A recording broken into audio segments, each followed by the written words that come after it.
Alright, good evening folks, this is Nightlinks, and today I am doing a little tutorial on making a leather belt loop. The size really doesn't matter, this technique is going to apply to whatever size you make. Got some really basic tools here. Got some clamps, some wooden blocks, a 20-ounce mallet, and then I've got my leather that I am making the belt loop out of. I've soaked this in hot water for about 5 minutes. That time's going to vary depending on how thick of a piece of leather you use and how big that piece is. Basically, I just soak it until when you flex it, it kind of stays where you put it. You don't want to leave the leather in the water too long. It will swell and get spongy, and that's not going to work for what I'm doing. So if you really want to take the time to watch it, what you do is submerge it in hot water and flip it over so that the flesh side is up, and just watch it until it stops streaming little bubbles, and then you'll know it's well saturated and you can go from there. I just soak it for about 5 minutes and it works just fine for me. So here we've flexed it, it kind of stays where we want it, and that's the consistency I'm looking for. I've pre-cut this piece to about 5 inches long, and I've just used a round strap end punch to round off the ends and make them look nice. You can do a spear point on one end where it's going to show on the piece, or just round it off, however you want to do it. That's not really important. So the first thing we're going to do is we're going to take our blank. This is just a piece of leather I'm using to represent the belt that I'm making the loop for. However wide the belt is that you're going to make the loop for, that's how wide your piece of scrap leather needs to be. It should also be the same thickness or very close to the thickness of the belt that you're making the loop for. Okay? So let me just get a few things out of the way, and we're going to talk about the technique here. This is pretty much wet molding, because I've wetted the piece of leather, and I am going to mold it onto the belt blank. Okay, so here we go. Let's just get our wood blocks out of the way, and the first thing I'm going to do is I'm just going to line up my blank and just kind of start folding it, pressing it around the leather. So it's going to look like that. Okay, and I'm just going to kind of make sure that I've got it perpendicular to the belt blank in this case, because the piece is going to hang straight down. If you wanted to do an angled belt loop, you would just turn this off at whatever angle and fold the leather accordingly and trim it off where it's overlapping on the back. The back's not really going to show once the belt is in it, so that's not really that important. For this purpose, we're going to do it straight on at a 90-degree angle to the belt blank. So now you can see I'm just kind of working this with my fingers, getting it to conform to the shape of the belt. Okay? So we're going to work on that, and then I'm going to start to bend it down at the bottom edge. Now, for the purposes of this, I'm just using a piece of scrap, and I haven't beveled the edges on it or anything. If this is going to be for an actual belt, I might bevel the edges, or at least the top edge, on the blank so that it conforms more, so that it will be shaped more like to a regular belt. So I'm just going to start to work this down and get that first fold going.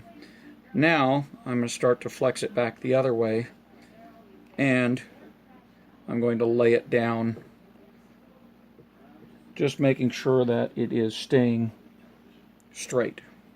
Okay, so you can see there, let me just pull this up and start to show you the side profile of the shape.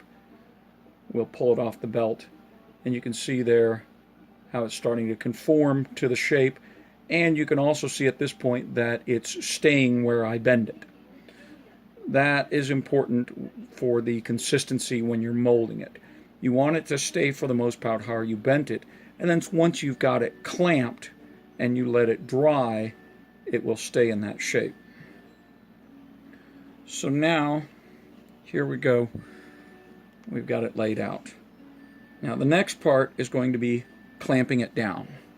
So I'm going to change my angle here a little bit. My apologies if this shakes. And I'm going to change my lighting a little bit here.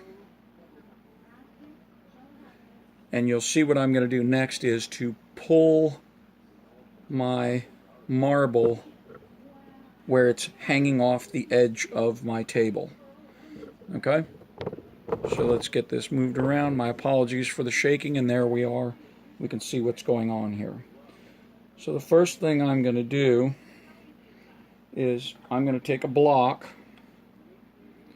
and I have 3 clamps that I'm working with today. I only put one on my marble because I didn't really have room for all of them.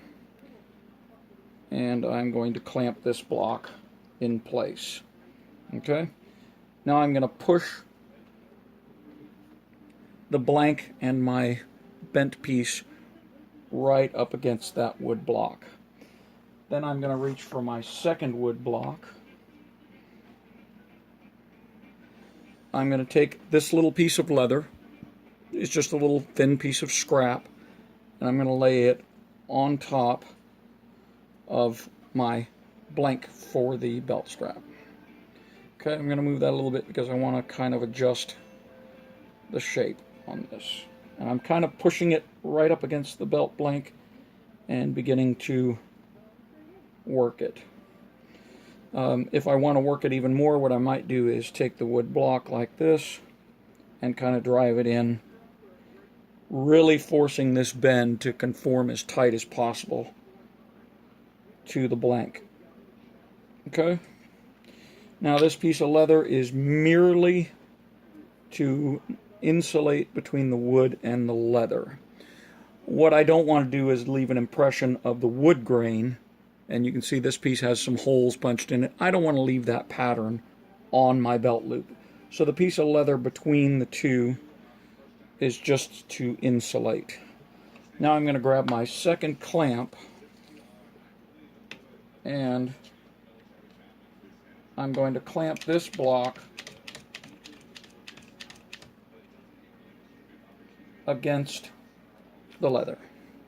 Okay? So now I have it all forced into place, and here we go. Okay? Now I have a third block that I'm going to place in like this and clamp down over the top. Okay? And I have a piece here that is going to go on top of that. So now that I've got this clamped down and it's all conformed into place, I'm going to pull this block out of the way. And now I'm going to do a little bit of shaping. So with my 20-ounce mallet, I'm just going to bang on the leather a little bit just to tighten up. You can see I'm going to bang on the back here, and I'm going to bang on the top. And that's just to tighten this loop up onto the blank. Kind of force it into shape. It's also tightening it up because I've got it clamped down here. It's also tightening it up on the belt, which is what I want. You want a nice tight belt loop because you don't want whatever you're putting on your belt to wobble. You want it to stay in place. Now, I just chose an arbitrary width for this belt loop. Generally, when I have an 1.5 inch wide belt, I like the loop to be the same width. You can adjust that width if it's a larger piece. You can make this loop wider than that. Okay, so now I'm going to lay my insulating piece over the top. I'm going to bring in my next piece. I'm going to grab my clamp, and I'm going to clamp down tightly onto the piece. Okay? And if I don't think it's lined up, I can just pop that clamp, check it. It looks good. And now you can also see why I pulled my marble off the edge of my table. I don't want to clamp my marble to the table so I can't move it. I want it free so in case I need to move it elsewhere while I'm working on another project. If you're not going to be doing anything else for the next day or so, you could leave your marble up on your table and clamp it right to it, table and all. I personally don't like to do that. The other thing I can do here is I have a thinner block of wood, and I can lay it right in here and tap it a little bit just to tighten and make that loop nice and tight. Now at this point, I'm done with this stage. I would leave this loop clamped up like this until it was dry. I would probably check it in 24 hours, maybe even pull the clamps off and see how it's holding out. You don't want to pull it out of the clamps and leave it sit before it's fully dry. It will shrink, and then it's not going to fit right. I learned that the hard way. So that's pretty much making a basic belt loop. Now, I'm going to go ahead and unclamp this. We've gone through the technique.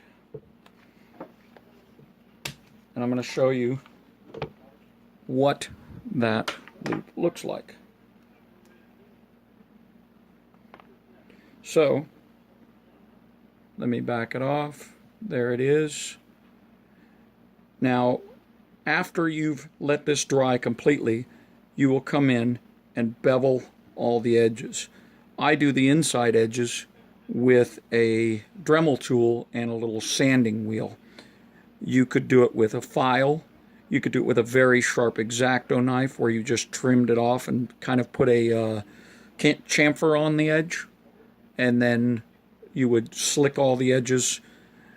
After it's dried, it's going to be a little difficult to do, but what you'll do is you'll fold this open, and you will either punch a couple of holes to rivet or make some stitch grooves and punch holes for stitching, and then you'll just stitch it or rivet it to whatever you're making, and then you will come down and either put a stitch groove along right up here at the edge and then around, and you can trim this to whatever length you want it when you're done, and you will put a groove around what's left.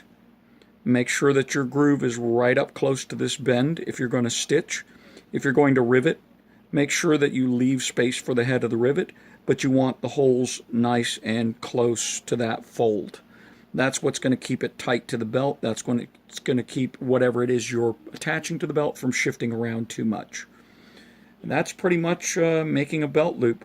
This one's kind of warped a little bit. The leather was kind of soft and it's stretched. You can always come back in after it's dry and sand this off straight or trim it off, however you want to do that. But that's basically wet molding a belt loop. And that's pretty much it for tonight. Everybody have a good night.